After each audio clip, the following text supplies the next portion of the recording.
হাবিব চুপ করে থাকে। তার মানে নিনার খুনের সাথে সুজির কোনো সম্পর্ক নেই। হাবিবের ভাবনার মাঝেই সুজি বলে ওঠে, কিন্তু হ্যাঁ, প্রত্যক্ষভাবে আমি নিনার খুনের সাথে জড়িত না থাকলেও পরোক্ষভাবে ছিলাম। হাবিব চোখ বড় বড় করে সুজির দিকে তাকায়। তা দেখে সুজি আবার বলে, অবাক হচ্ছ? আরে মাত্র তো শুরু করলাম, আরো শুনতে চাও? একটু কাছে আসো। সুজি হাবিবে একটু সামনে এসে আস্তে করে বলে, জানো, নিনার না রেপ হয়েছে। সুজির কথা শুনে হাবিব এক পা পিছিয়ে যায়। মাথাটা কেমন ঘুরছে ওর। নিনা খুন হয়েছে এটা জানতো, কিন্তু রেপ? হাবিব চোখ তুলে সুজির দিকে তাকায়। এসব কিছু তুমি করিয়েছো? হাবিব, অতটাও খারাপ আমি না। আমি একটা মেয়ে হয়ে আরেক মেয়ে রেপ কেন করাতে যাব? আমি তো শুধু ওকে কিডন্যাপ করিয়েছি, কিন্তু কি থেকে কি হয়ে গেল আমি নিজেও বুঝতে পারিনি। আমি শুধু ওকে তোমার কাছ থেকে দূরে রাখতে চেয়েছি, এর বেশি কিছু না। বিশ্বাস করি না তোমাকে, তুমি এতটা অযোগ্য। হাবিবকে থামিয়ে সুজি বলে ওঠে, আমাকে বিশ্বাস করতে হবে না। বিশ্বাস করা না করা সম্পূর্ণ তোমার ব্যাপার। আমি শুধু সত্যিটা বলেছি। এই যে আপনার দেখা করার সময় শেষ, এখন বের হন। একজন কনস্টেবলের কথা শুনে হাবিব একবার সুজির দিকে ঘৃণা মিশ্রিত দৃষ্টিতে তাকায়, তারপর সোজা বের হয়ে যায়। সুজি হাবিবের যাওয়ার দিকে তাকিয়ে বলে ওঠে, যতই ঘৃণা করো না কেন, আমি তোমাকে এখনো ভালোবাসি। হাবিব পুলিশ স্টেশন থেকে বের হতেই রুবির সাথে দেখা হয়, যে কিনা তার দিকে এক দৃষ্টিতে তাকিয়ে আছে। পাশে হৃদয় আছে। হাবিব চোখ বন্ধ করে কপালে হাত দিয়ে স্লাইড করে। ও শেট, রুবি এখানে কি করছো? হাবিব রুবির কাছে এসে চোখ কিছু বলার আগে রুবি একটা অটো ধরে ওখান থেকে চলে যায়। পিছন থেকে হাবিব ডেকেছে, কিন্তু রুবি তার ডাক শোনেনি। চোখ দিয়ে অনবরত অশ্রু ঝরছে। রুবি বুঝতেছে না ওর কান্না পাচ্ছে কেন। হাবিবকে এখানে দেখে নাকি হাবিব মিথ্যে বলে এখানে আসার জন্য। হৃদয় বোনের দিকে তাকিয়ে আছে। ওর কি কিছু বলা উচিত? কিন্তু স্বামী স্ত্রীর মধ্যে আসলে কি হয়েছে সে তো সেটা জানে না। অনেক সময় তাদের মধ্যে তৃতীয় ব্যক্তিকে ঢুকতে হয় না, যা হয় নিজেরাই মিটিয়ে নেওয়া ভালো। হৃদয় বোনের কান্নাও করতে দেখতে পারছে না। হঠাৎ হাবিব ভাইয়াকে দেখে এইভাবে চলে কেন আসলো সেটাই বুঝছে না। আপু কান্না করো না, আমার কষ্ট হচ্ছে। রুবি ভাইয়ার দিকে তাকায়। সে তো ভুলে গেছে পাশে তার ভাই ছিল। চোখে পানি মুছে বলে, কই কান্না করছি, চোখে কি জানি পড়েছে।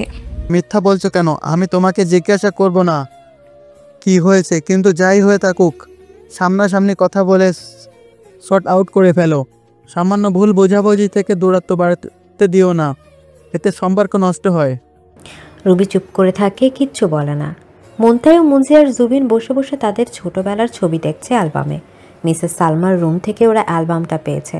জুবিন ছবি দেখতে দেখতে আফসোস স্বরে বলল, ছোটবেলায় ভালো ছিল, কি সুন্দর সবাই জোর করে চেপে ধরে চুমু খেত, আর এখন কেউ চুমু খায় না।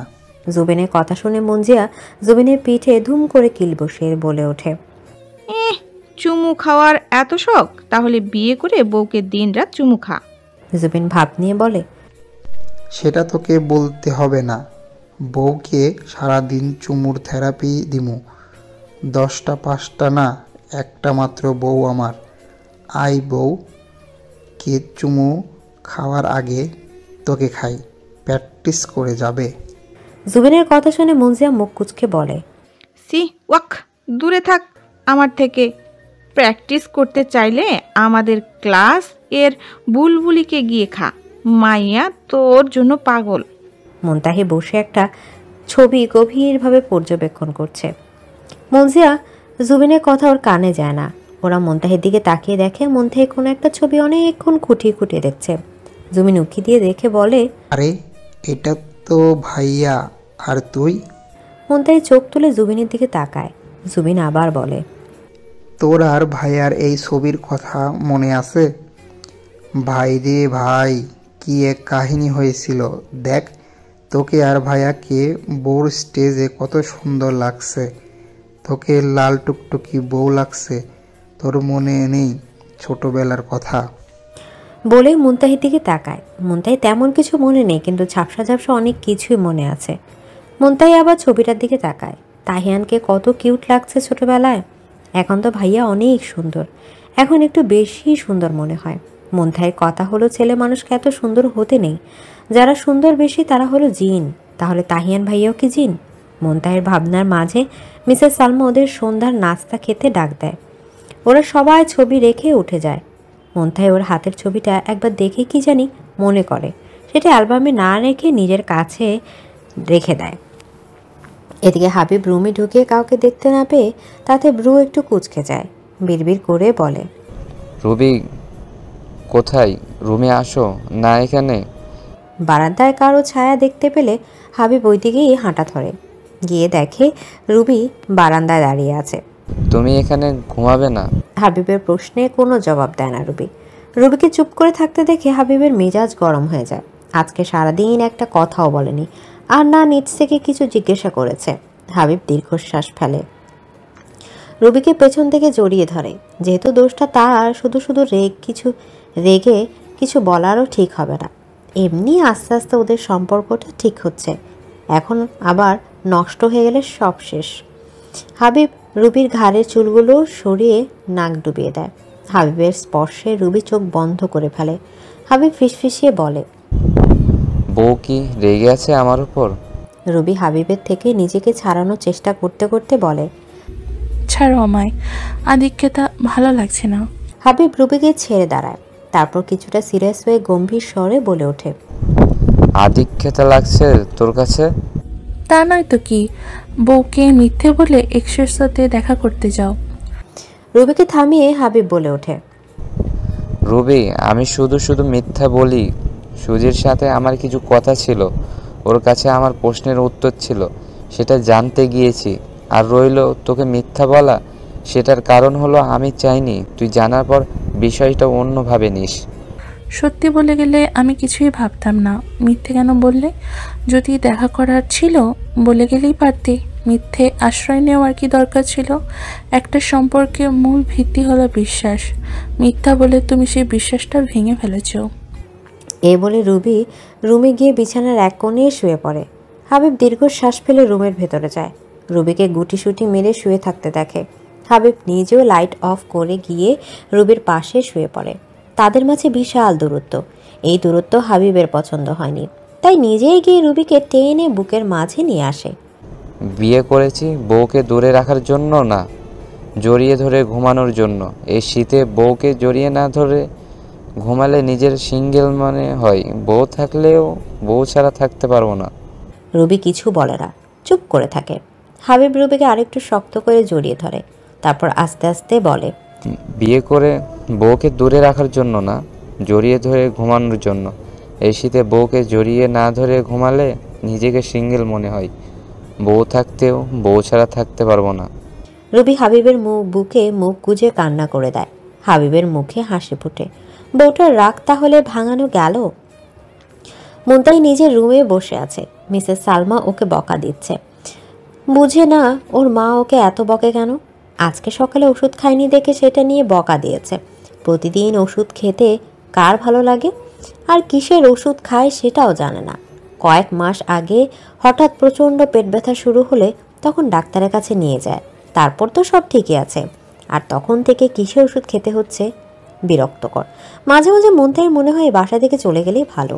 কেউ ওকে ভালোবাসে না, কেউ না। মনজিয়া হঠাৎ রুমে এসে বলে, কি রে, এখনো রেডি হোস নাই? কলেজে যাবি না নাকি? এভাবে বসে আছিস কেন? মনে হয় মুখের ভেতর কেউ করলা দিয়ে দিয়েছে।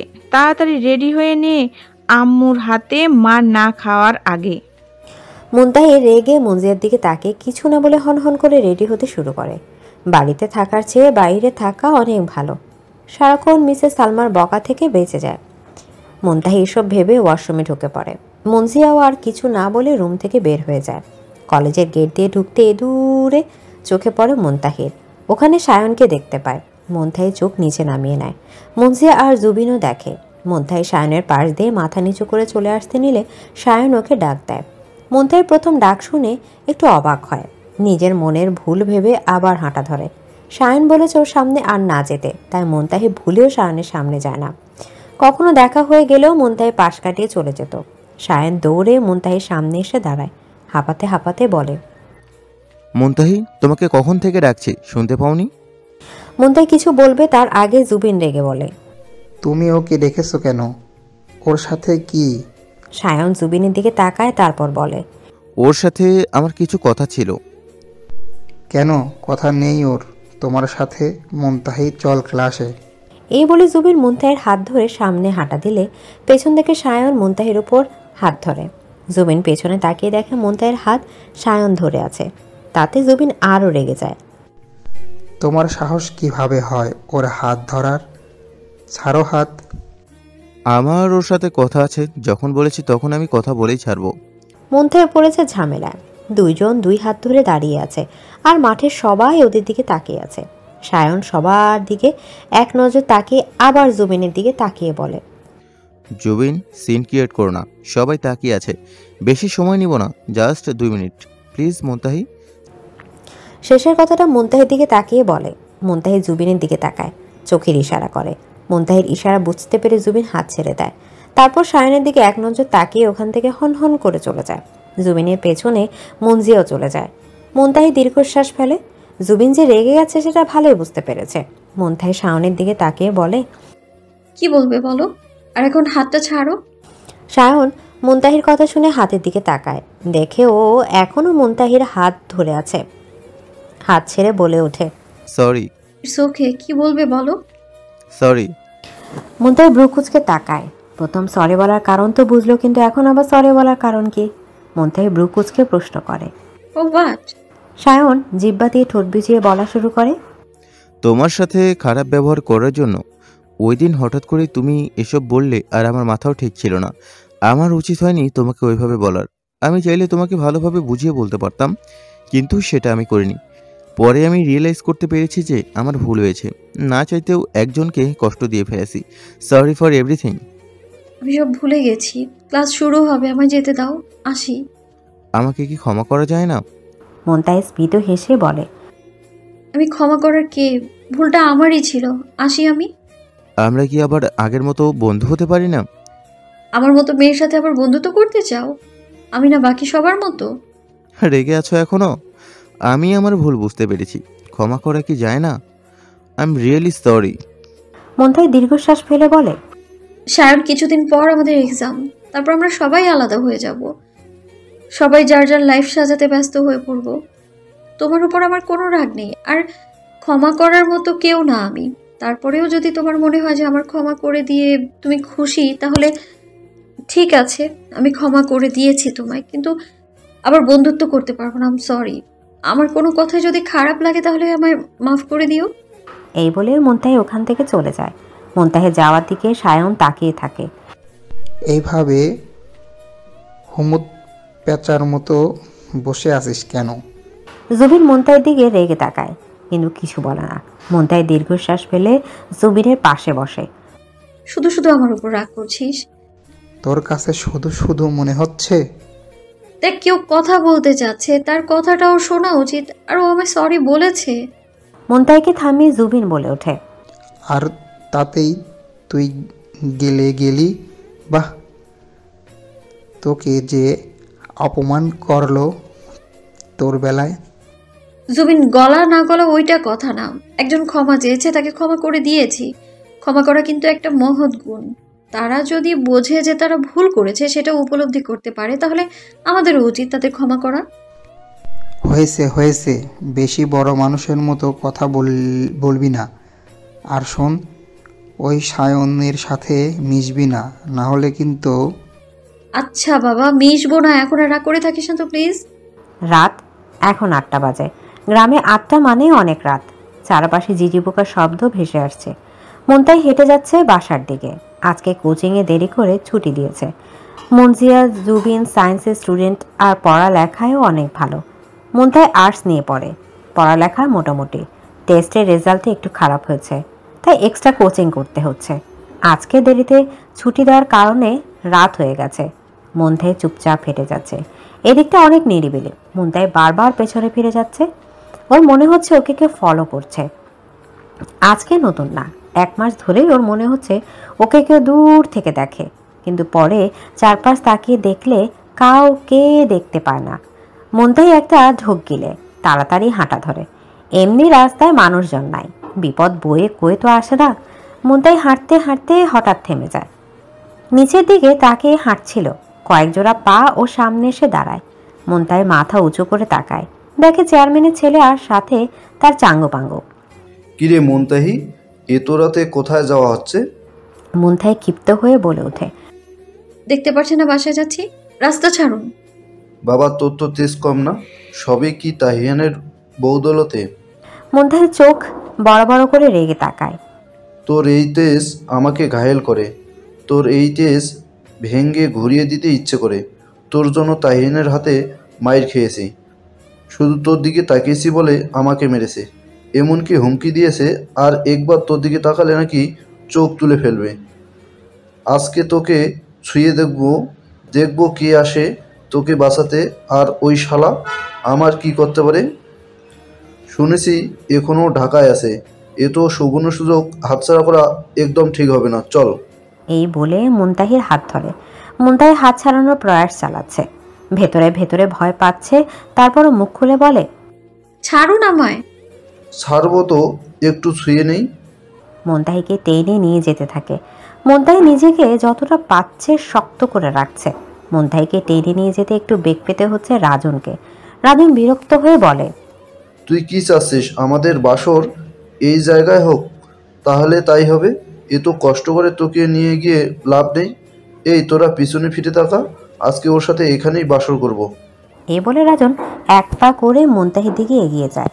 মুনতাহি পেছনে যেতে যেতে হঠাৎ কিছুর সাথে হোঁচট খেয়ে পড়ে যায়। তা দেখে রাজন হেসে ওঠে, তারপর একটু ঝুঁকে মুনতাহির গাল ধরে। হঠাৎই মুনতাহি এক মুঠ বালু হাতে নিয়ে রাজনের দিকে ছুঁড়ে মারে। রাজন চিৎকার নিয়ে ওঠে, বেবি আমার ছোঁয়া কেমন লাগছে? ওর সাথের লোকগুলো চিৎকার শুনে পেছনে ফিরে তাকাতে হতভম্ব হয়ে যায়। মুনতাহি এই সুযোগে উঠে দৌড়ে দিতে দেয়। তখন রাজন এক হাত দিয়ে ওর কাঁধে ধরে আটকাতে চাইলে পারে না, কিন্তু মুনতাহি জামার কিছু অংশ হাতে চলে আসে। চোখ মেলে কিছু দেখতে পারছে না। রাজনের লোকগুলো তাড়াতাড়ি রাজনের দিকে এগিয়ে আসে। ভাই আপনি ঠিক আছেন? রাজন রেগে বলে ওঠে, না ঠিক নেই, ওকে ধর, জলদি পালাতে যাতে না পারে। ওর কথা শুনে বাকিরা মুনতাহির পেছনে ছুটে। মুনতাহি পেছনে ফিরে দেখে লোকগুলো দৌড়ে আসছে। মুনতাহি নিজের সর্বশক্তি দিয়ে দৌড়াচ্ছে। হঠাৎ একটা ছায়া দেখতে পারে। ছায়াটা খুব পরিচিত মনে হচ্ছে মুনতাহির কাছে। আরেকটু সামনে আসতেই ছায়া মানবকে দেখে মুখে হাসি ফুটে ওঠে। এই মানুষটাকে এখানে পাবে ভাবতে পারেনি। আল্লাহ হয়তো ওকে বাঁচানোর জন্য পাঠিয়েছে। মুনতাহি ছুটে গিয়ে তাকে জড়িয়ে ধরে। এদিকে আকস্মিক কেউ দৌড়ে এসে জড়িয়ে ধরাতে হকচকে যায় তাহিয়ান। যখন বুঝতে পারে মেয়েটাকে, তখন বিস্মিত হয়ে যায়। বিড়বিড় করে বলে ওঠে, মিষ্টি। মুনতাহি দৌড়ে এসে তাহিয়ানকে জাপটে ধরে। চোখ দিয়ে অনবরত পানি পড়ছে। নিজেকে এই বুকে সংরক্ষিত মনে হচ্ছে কেন জানি। কেউ এখন ওর ক্ষতি করতে পারবে না। তাহিয়ানকে শক্ত করে জড়িয়ে ফুপাতে থাকে। তাহিয়ানকে দেখে রাজনের লোকগুলো ওখান থেকে উঠলো, ঘুরে চলে যায়। তা দেখে তাহিয়ান উদ্বিগ্ন স্বরে বলে, মিষ্টি কি হয়েছে আমাকে বল তুই। তাহিয়ান অনুভব করে মুনতাহির শরীর কাঁপছে। মেয়েটা মনে হয় বেশি ভয় পেয়েছে। কিন্তু কি হয়েছে? এত রাতে মিষ্টি এখানে কি করছে? হঠাৎই তাহিয়ান চোখ মুনতাহির কাঁধের দিকে যায়, যেখানে কাঁধের কিছু অংশ কাপড় ছেঁড়া, যার দরুন কাঁধ দৃশ্যমান। তাহিয়ান সাথে সাথে চোখ বন্ধ করে ফেলে। যা বুঝার তাহিয়ানের বোঝা হয়ে গেছে। মুনতাহিকে শক্ত করে বুকে চেপে বলে ওঠে, কিছু হয়নি মিষ্টি, আমি আছি তো, ওদের কাউকেই ছাড়বো না। আমার অনুপস্থিতিতে আমার কলিজায় হাত দেওয়ার সাহস পেয়েছে, ওই হাত আমি ভেঙে গুঁড়িয়ে দেব। হ্যাঁ মিষ্টি, টাকা আমার দিকে, কিচ্ছু হয়নি, দেখ তোর তাহিয়ান ভাইয়া আছে তো। তাহিয়ান কথাগুলো বলতে বলতে মুনতাহির মুখটা তুই হাতের সামনে আনে। দেখে মুনতাহির সেন্স নাই, অজ্ঞান হয়ে আছে। তাহিয়ান দেরি না করে কোলে তুলে নেয় মুনতাহিকে। তারপর বাসার দিকে হাঁটা শুরু করে। একটা গাছের আড়াল থেকে একজন বের হয়ে আসে। তার হাতের আঙ্গুল মুঠো করে রক্তচক্ষু নিয়ে তাহিয়ান যাওয়ার দিকে তাকিয়ে আছে। এদিকে মুনতাহিদের বাসার সামনে এসে দরজায় কলিং বাজাতেই ভেতর থেকে মুনজিয়া দরজা খুলে দেয়। তাহিয়ানকে দেখে যতটা অবাক হয়, তার থেকে বেশি অবাক হয় মুনতাহিকে অচেতন অবস্থায় তাহিয়ানের কোলে দেখে। ভাইয়া, মুনতাহির কি হয়েছে? তুমি ঢাকা থেকে আসলে কখন? মুনজিয়ার এত প্রশ্নতে বিরক্ত হয় তাহিয়ান, তাই বিরক্তকর কণ্ঠে বলে ওঠে, তুই সামনে থেকে সরবি, আমাকে আগে ভেতরে যেতে দে। মঞ্জিয়া বিনা বাক্যে সরে দাঁড়ায়। মঞ্জিয়া সরে দাঁড়াতে তাহিয়ান মুনতাহিকে নিয়ে ভেতরে ঢুকে। ওকে দেখে ড্রয়িং রুমে হাবিব আর মিসেস সালমা উঠে দাঁড়ায়। দুজন একসাথে বলে ওঠে, কি হয়েছে ওর?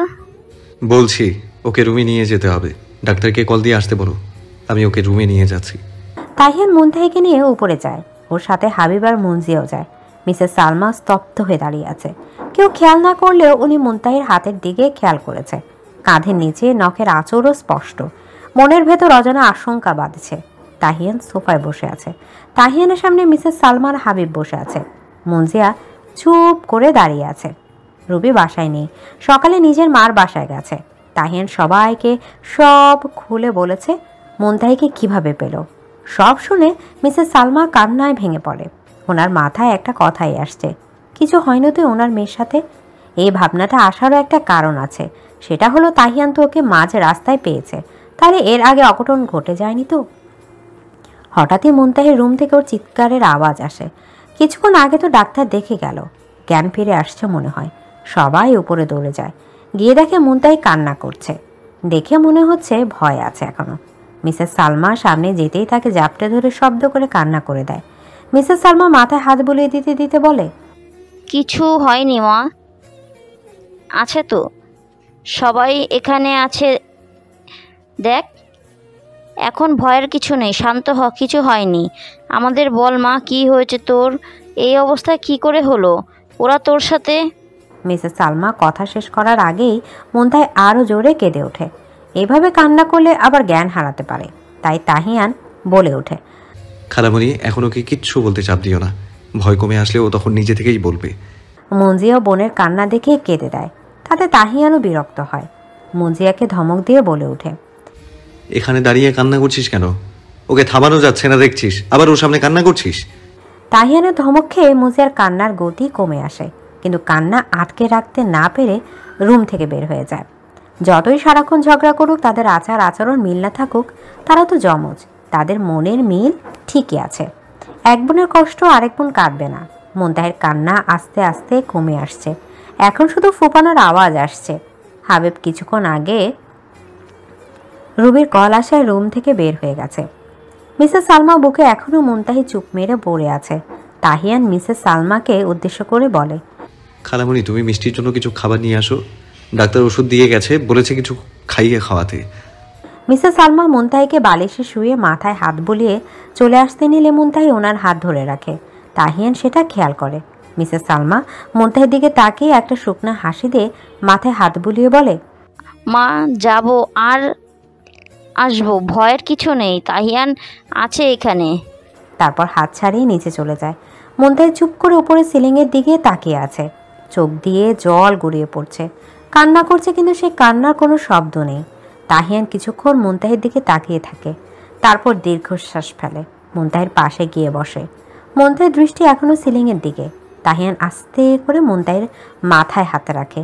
মুনতাহি উপর থেকে দৃষ্টি সরিয়ে তাহিয়ানের দিকে তাকায়, যে কিনা ওর দিকেই তাকিয়ে আছে। দুজনে চোখের দিকে তাকিয়ে আছে। মুনতাহি ভাবছে আজকে যদি তাহিয়ানকে না পেত তাহলে ওর কি হতো। সারা জীবনের জন্য কলঙ্ক গায়ে মেখে বেড়াতে হতো, মরণ ছাড়া কোনো পথ খোলা থাকতো না। এইসব ভেবে আবার শব্দ করে কান্না করে দেয়। তাহিয়ানের সহ্য হচ্ছে না মুনতাহির কান্না। বুকের ভেতর চিনচিন ব্যথা হয় এই মেয়ের চোখের জল দেখলে। তাহিয়ান মুনতাহির চোখের জল সযত্নে মুছে দিতে দিতে বলে, এইভাবে কান্না করিস না, কিচ্ছু হয়নি, শান্ত হ। তোর সাথে যারা এমন আচরণ করেছে তাদের আমি ছাড়বো না। আমাকে আস্তে আস্তে সব খুলে বলবি, একদম প্রথম থেকে, কোনো কিচ্ছু লুকোবি না। মিস্টার তারেক বাহির থেকে বাসায় ঢুকতে তাহিয়ানকে দেখে অবাক হয়ে যায়, যে কিনা ডাইনিং টেবিলে আরামেই বসে খাচ্ছে। তার ছেলে বাসায় আসলো কখন সে নিজেই জানে না। সকালে তো ঘুম থেকে উঠে দেখেনি। মিস্টার তারেক গিয়ে তাহিয়ানের সামনে দাঁড়ায়। তাহিয়ান এক নজর তার বাবার দিকে তাকিয়ে আবার খাওয়াতে মনোযোগ দেয়। তুমি ঢাকা থেকে কখন আসছো আর এসেছো আমাকে জানাওনি কেন?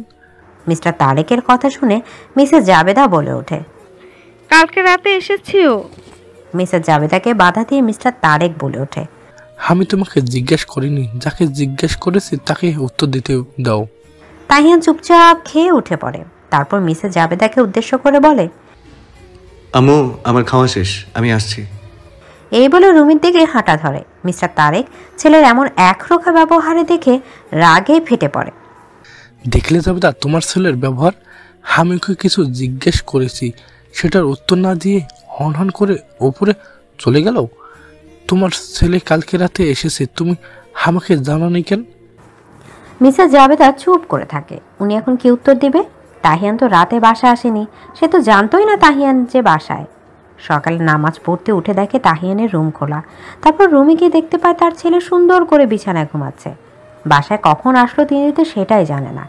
পরে জুবিনের কাছে জানতে পারে অনেক রাতে নাকি বাসায় এসেছে, ওকে দরজা খুলে দিতে বলেছে, তাই ও খুলে দিয়েছে। এইগুলো যদি তার স্বামী জানতে পারে তাহলে বাড়িতে অশান্তি শুরু হবে। মিসেস জাবেদা মোটেও তা চাচ্ছেন না। হঠাৎ কলিং বেলের শব্দ হতেই মিসেস জাবেদা দরজা খুলতে সেদিকে অগ্রসর হয়। মিস্টার তারেক গিয়ে সোফায় বসে। মিসেস জাবেদা দরজায় খুলে পুলিশ দেখে ঘাবড়ে যায়। মিস্টার তারেক তা দেখে বলে ওঠে, কে এসেছে? এভাবে দাঁড়িয়ে আছো কেন? মিসেস জাবেদা দরজা থেকে সরে দাঁড়ায় আর পুলিশ অফিসার ভেতরে ঢুকে। পুলিশ দেখে মিস্টার তারেক বসা থেকে দাঁড়িয়ে যায়। আর বাসায় পুলিশ কেন? মিস্টার তারেক কিছু বলার আগেই পুলিশ অফিসার নিজেই বলে, মিস্টার তারেক, না বলে আসার জন্য দুঃখিত, কিন্তু কি বলেন তো, আমাদের কাজটাই হলো যেখানে সেখানে হুট করে চলে আসা। ভালো আছেন তো? এই বলে পুলিশ অফিসার সোফায় বসে পড়ে। তাতে মিস্টার তারেক ভ্রু কুঁচকে তাকায়। অফিসার ফারুক বাঁকা হেসে বলে, আরে দাঁড়িয়ে আছেন কেন? বসেন বসেন, কথা আছে আপনার সাথে। ও সরি, আপনার সাথে না, আপনার ছেলের সাথে। তো আপনার ছেলে কোথায়? মিস্টার তারেক এখনও অফিসার ফারুকের দিকে তাকিয়ে আছে। ওনার ছেলের সাথে কথা আছে মানে? কোন ছেলের সাথে? তাহিয়ান তো মাত্রই কালকে রাতে বাসায় এসেছে, তাহলে কি জুবিনের কথা বলছে? মিস্টার তারেক এবার একটু সিরিয়াস হয়ে প্রশ্ন করে, আমার ছেলের সাথে কি কথা আছে? যা বলার আমাকে বলুন। অফিসার ফারুক পান খাওয়ার লাল দাঁতগুলো বের করে হাসতে থাকে। তাতে মিস্টার তারেক কিছুটা বিরক্ত হয়। মিসেস জাবেদা এক কোণায় দাঁড়িয়ে আছে। তার মনের ভেতর অজানা ভয় কাজ করছে। তার ছেলের সাথে কিসের কথা থাকতে পারে পুলিশে? কিন্তু কোন ছেলের কথা বলছে? তাহিয়ানের নাকি জুবিনের? কিছুক্ষণ পর তাহিয়ান নিজে রেডি হয়ে সিঁড়ি দিয়ে নেমে আসে।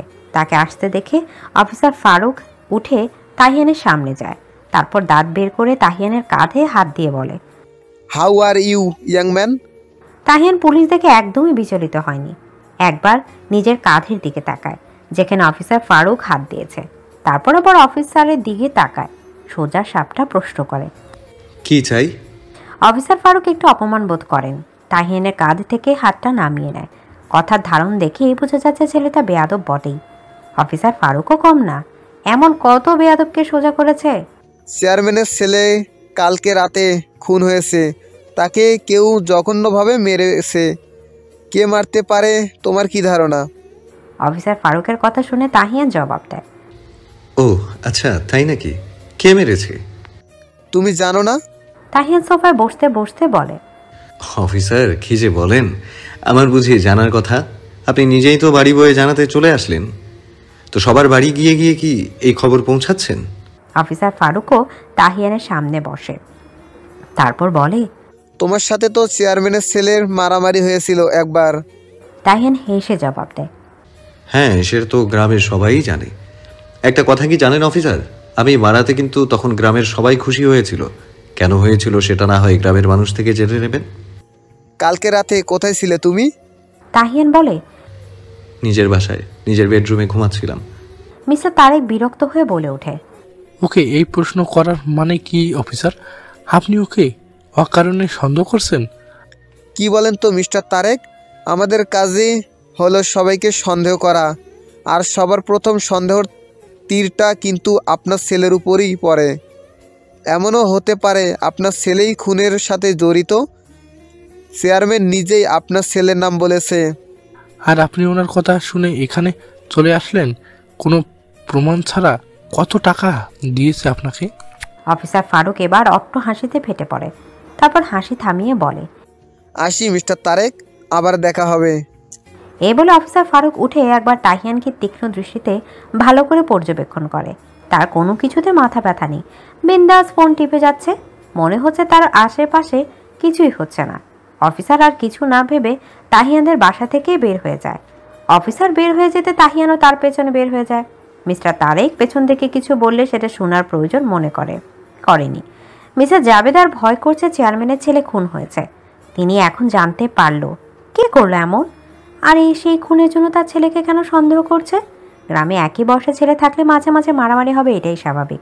তার জন্য কি কেউ কাউকে খুন করবে নাকি? মুনতাহি তার রুমের বারান্দায় বসে আছে, কিছুই ভালো লাগছে না। কিছুক্ষণ আগে মঞ্জে এসে বলে গেছে কে নাকি কারা রাজনকে খুন করেছে, তাও নাকি আবার জঘন্যভাবে। মুনতাহির ভয় করছে, কে এমন করলো? তাহিয়ান ভাইয়া না তো? এসব কি ভাবছি আমি? দূর, তাহিয়ান ভাইয়া কিভাবে কি করবে? উনি তো কালকে রাতে আমাদের বাসায় আমার রুমে ছিল, আম্মু বাসা যেতে বলে যায়নি।